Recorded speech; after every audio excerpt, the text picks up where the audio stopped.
आइए बच्चों, आज हम कक्षा 10वीं विज्ञान में ऊष्मीय वियोजन एवं ऊष्मीय अपघटन में अंतर के बारे में चर्चा करेंगे। देखिए बच्चों, इसके पहले वाले वीडियो के लेक्चर में हमने आपको बताया था कि ऊष्मीय वियोजन और ऊष्मीय अपघटन अभिक्रिया क्या होती है।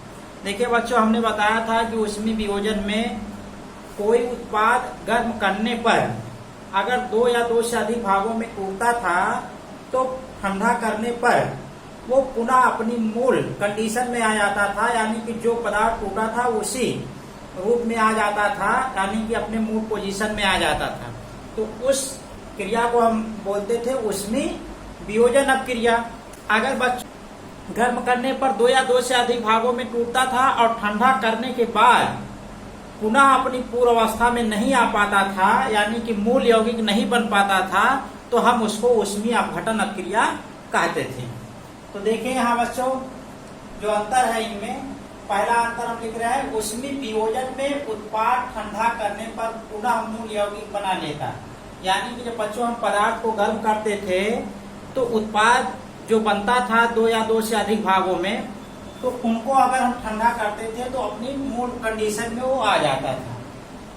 लेकिन बच्चों ऊष्मीय अपघटन अपक्रिया में ऐसा नहीं होता है, इसलिए हमने लिखा है इस अपक्रिया में ऐसा नहीं होता है। यानी कि बच्चों अगर हम किसी पदार्थ को गर्म करते हैं तो उत्पाद जो बनता है दो या दो से अधिक भागों में, अगर उसको ठंडा करते हैं तो अपना मूल पोजीशन नहीं ले पाता है पदार्थ, यानी कि जो पदार्थ टूटा था।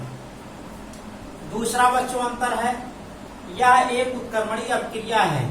यानी कि बच्चों जो ऊष्मीय वियोजन है एक उत्क्रमणीय अपक्रिया है। उत्क्रम का मतलब बच्चों होता है उल्टा, यानी कि अगर अपक्रिया हमारी अग्र दिशा में हुई है तो वो पश्च दिशा में भी हो। अगर पश्च दिशा में होती है तो इसका मतलब वो अपक्रिया क्या होती है, उत्क्रमणीय अपक्रिया होती है।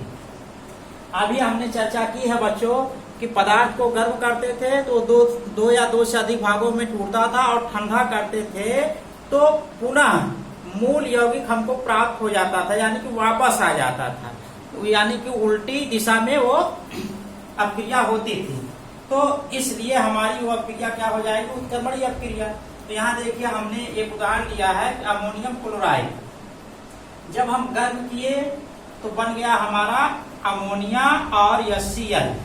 ये देखिए बच्चों उत्क्रमणीय का चिन्ह होता है, एक एरो इधर लगेगा, एक एरो विपरीत दिशा में, यानी कि अपक्रिया अग्र दिशा में भी हुई है, पश्च दिशा में हुई।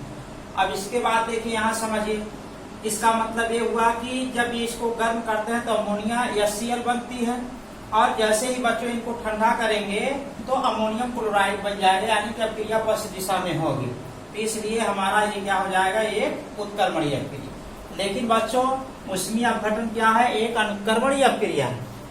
देखिए बच्चों, अगर हम इसका संधि विच्छेद कर दें तो ये अनुक्रमणीय जो लिखा गया है, अनुक्रमणीय, इनका संधि विच्छेद करें तो हो जाएगा अन धन उत्क्रमणीय। बच्चों जहां अन शब्द आ जाए इसका मतलब कि उल्टा हो जाता है, यानी कि यहाँ हो जाएगा उत्क्रमणीय का उल्टा। तो उत्क्रमणीय में क्या है, अपक्रिया अग्र और पश्च दिशा दोनों में चलती है, इसका मतलब अनुक्रमणीय में केवल अपक्रिया केवल अग्र दिशा में ही चलेगी, पश्च दिशा में नहीं चलेगी। इसलिए हमारा ऊष्मीय अपघटन बच्चों एक अनुक्रमणीय अपक्रिया हो जाएगा। जैसे एक उदाहरण हमने यहाँ लिया है, तो पोटेशियम क्लोरेट को बच्चों गर्म करते हैं तो पोटेशियम क्लोराइड और ऑक्सीजन गैस का निर्माण होता है। लेकिन बच्चों अगर इनको ठंडा करें पोटेशियम क्लोराइड और ऑक्सीजन को, ये पुनः संयुक्त होकर पोटेशियम क्लोरेट का निर्माण नहीं करते हैं, केवल अपक्रिया अग्र दिशा में ही हो रही है, यानी कि पश्च दिशा में नहीं होगी। तो इसलिए हमारा ये अपक्रिया क्या हो जाएगा, एक अनुक्रमणीय अपक्रिया हो जाए। इस प्रकार बच्चों हमारा जो ऊष्मीय अपघटन अपक्रिया है वो क्या है, एक अनुक्रमणीय अपक्रिया है। तीसरा अंतर देखिए बच्चों, इस अपक्रिया में साम्यावस्था बनी रहती है, यह अपक्रिया पूर्ण रूप से होती है। देखिए बच्चों इनका मतलब क्या है, देखिए बच्चों उत्क्रमणीय अपक्रिया में एक अवस्था आती है साम्य अवस्था की।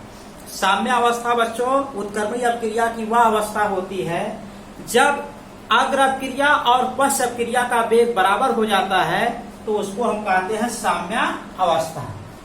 और इसमें देखिए बच्चों यह अपक्रिया पूर्ण रूप से होती है। तो बच्चों इसमें तो पश्च अपक्रिया होती नहीं है, इसका मतलब कि यह अपक्रिया हमेशा अग्र दिशा में बढ़ेगी। हमने जो उत्पाद लिया है धीरे धीरे वो टूट कर खत्म होकर क्या है, यहाँ धीरे धीरे टूट कर यह खत्म होता जाएगा। एक कंडीशन ऐसी आ जाएगी यहाँ कोई पदार्थ शेष नहीं रह जाएगा, यानी कि पूरा का पूरा पदार्थ किसमें बदल जाए, उत्पाद में बदल जाएगा। एक चीज बच्चों साम्यावस्था समझने के लिए हम यहाँ एक उदाहरण ले रहे हैं।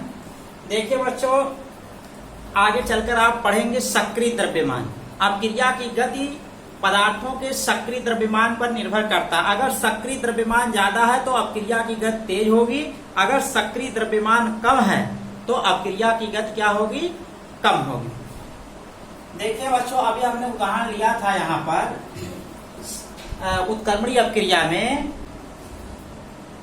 अमोनियम क्लोराइड को हमने गर्म किया तो बना हमारा क्या,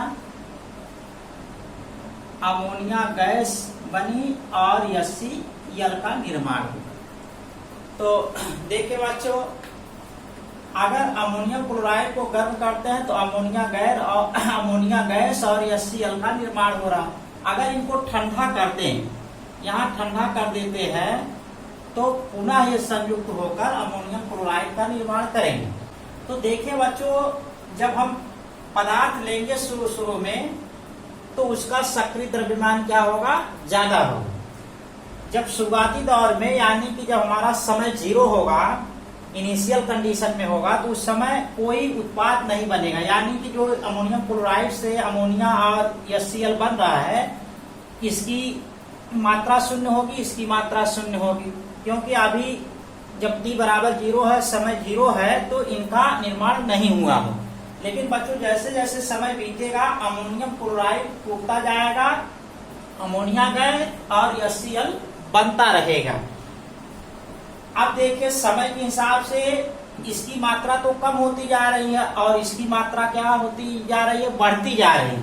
यानी कि अभिकारक कम होता जाएगा, उत्पाद बढ़ता जाएगा। यानी कि अभिकारक का सक्रिय द्रव्यमान कम होता जाएगा और उत्पाद का सक्रिय द्रव्यमान बढ़ता जाएगा। अभी हमने बताया कि सक्रिय द्रव्यमान ज्यादा होने के बाद बच्चों अपक्रिया की गति तेज होती है और सक्रिय द्रव्यमान कम होने के बाद क्या है, अपक्रिया की गति कम होती है। तो शुरुआती दौर में बच्चों इसका सक्रिय द्रव्यमान ज्यादा है, इसलिए अमोनियम क्लोराइड के टूटने की दर जो यहाँ उत्पाद बन रहा है अमोनिया और HCl में टूट रहा है, इसकी गति क्या होगी, तेज होगी शुरू से।